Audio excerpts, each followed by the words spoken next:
Buenas tardes, yo soy Carlos Zambrano y este espacio para hablar de novelas, cuentos, ensayos y en general temas relacionados a literatura se llama El Mal Lector.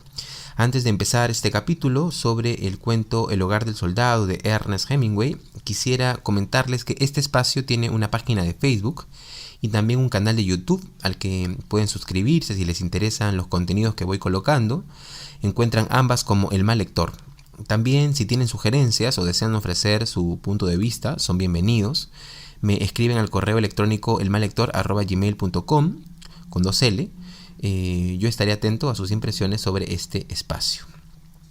Bueno, este va a ser un capítulo algo corto. Vamos a dedicarlo a hacer algunos apuntes sobre El Hogar del Soldado, un cuento muy breve de Ernest Hemingway.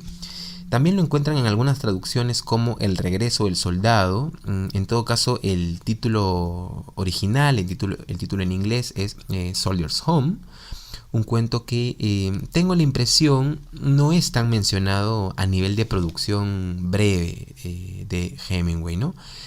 Cuando escuchamos sobre los cuentos de Hemingway, los que más se mencionan son Los Asesinos, Hoy es Viernes, Las Nieves del Kilimanjaro, Gato bajo la lluvia, La breve vida feliz de Francis Macomber.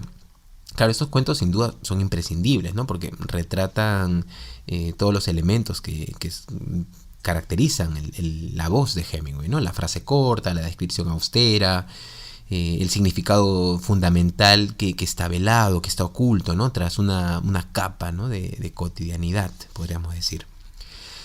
Pero decía que El Hogar del Soldado, por alguna razón, no parece estar en este espacio de los imprescindibles, cuando yo creo que es un excelente punto de partida para empezar a leer a Hemingway, ¿no? Voy a profundizar en esto, pero primero quisiera contarles, intentando no arruinar la lectura, ¿no? Porque la idea es que ustedes lean este cuento, de qué trata El Hogar del Soldado. Bueno, se nos narra la historia de Krebs, un muchacho americano que se alista en las filas de la Primera Guerra Mundial, ingresa a los Marines y regresa muchos años después a Kansas, al lugar donde creció, y nos vamos dando cuenta de lo difícil que le resulta adaptarse a una vida en paz, a una vida tranquila, ¿no? Una vida donde no hay que estar alertas, en donde se puede disfrutar de la familia, de mirar la calle. Y aquí hago un apunte, ¿no? Hay una escena en la que Krebs disfruta mirando desde el pórtico de su casa a las chicas bonitas del barrio y piensa que le encantaría tener una novia, pero al mismo tiempo le da una pereza increíble todo el procedimiento a seguir para conseguir una, ¿no? Entonces, ese tipo de observaciones o este tipo de pensamientos recorren a este personaje, ¿no? Vamos a verlo, por ejemplo, conversar con su madre, conversar con su hermanita, ¿no? Que lo admira. Estamos ante un muchacho que se ilusiona, de hecho, ante algo tan pequeño, tan nimio, ¿no? Como que el padre le preste por fin su auto. Claro, esas pequeñas novedades insignificantes para cualquiera, podríamos decir, en este contexto, son para Krebs verdaderas experiencias. Y en líneas generales yo diría que el cuento explora la subjetividad de este muchacho, Krebs, que dedicó los mejores años de su vida a la guerra. Yo diría en ese sentido que El Hogar del Soldado plantea un recorrido por las marcas que ha dejado interiormente esa guerra en él. Ahora, esta no es la única forma de entrar en el cuento, ¿no? Yo apunto aquí algunos datos sobre la trama, pero nada se compara con la experiencia de leerlo, ¿no? Hay una conversación, por ejemplo, final entre él y su madre, una escena muy emotiva, ¿no? Ligada a la fe y a la pérdida de las esperanzas. En fin, es un cuento que vale muchísimo la pena leer. Ahora, ¿por qué me parece que este cuento es un gran punto de partida para leer a Hemingway? Porque tiene todos los elementos que vamos a ver repartirse en su narrativa breve. Sabemos que los escritores llevan a cabo recorridos a través de los cuales en muchos casos se obsesionan con ciertos temas que los identifican y trabajan con esas obsesiones y con esas identificaciones, escarban en ese material y desde allí salen las tramas. Piensen por ejemplo en Kafka, piensen en Edgar Allan Poe, en Jack London. Muchos de los cuentos, la gran mayoría de cuentos de Catherine Mansfield, por ejemplo, giran alrededor del tema también de la subjetividad, ¿no? De la subjetividad quebrada o de la añoranza. Y Y bueno, van a ver que en general hay obsesiones casi redundantes y que son en realidad lo mejor que nos da la literatura. Bueno, en Hemingway es la guerra, ¿no? La desesperanza, la guerra, la soledad, al mismo tiempo el deseo de encontrar un sentido a la vida. Estos son temas constantes en su obra. Ahora, en el caso de Krebs, y esto lo vamos a ver en muchísimas escenas, no sabe cómo reintegrarse a una vida pacífica, donde la vida no está continuamente en peligro. Vamos a ver que le cuesta muchísimo ubicarse, no se encuentra, no sabe qué hacer en su casa, se aburre.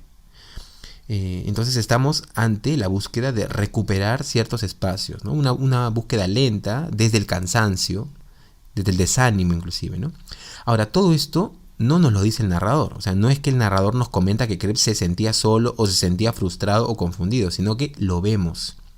Las historias de Hemingway, como recordarán, no dicen, sino que muestran. Entonces, no se nos dice que el personaje está solo, sino que lo vemos en el pórtico mirando durante mucho tiempo la calle, las casas, las chicas. Y en este sentido, El hogar del soldado, como muchos de los cuentos de Hemingway, requieren no una, sino 2 o 3 o 5 lecturas para poder ir abriendo el significado, para ir uniendo imágenes. De hecho, el inicio, por ejemplo, ¿no? Releído, se procesa de manera distinta cuando ya sabemos el final. Y ese es otro elemento importante en Hemingway. Luego de saber el final de una historia, la historia no pierde interés. O sea, todo lo contrario, gana interés. Queremos leer nuevamente el cuento porque sentimos que algo muy importante se nos ha escapado en la lectura.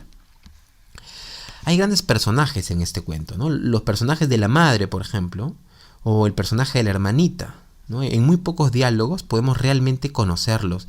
E incluso al padre, que nunca aparece en primer plano, nunca el personaje del padre aparece conversando en la mesa, en la sala o con el mismo Krebs.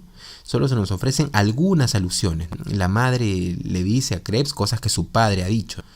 Y sin embargo se nos presenta como un personaje bastante nítido, el del padre. Ahora, por supuesto, el gran personaje es Krebs, con su falta de ánimo. Uno tiene la impresión de que hay verdaderamente un mundo quebrado en ese personaje. Y encaja muy bien, por ejemplo, el enfoque del narrador para contarnos lo que va pasando por la mente de Krebs a través de la frase corta, por ejemplo. Nos dice mucho también acerca de cómo se suceden las ideas en este personaje, ¿no? El estilo de la frase corta, concisa, está muy identificada con la subjetividad del personaje. Un personaje cuya mente, al menos es una forma en la que podemos entender al narrador, funciona de manera muy práctica, muy fría.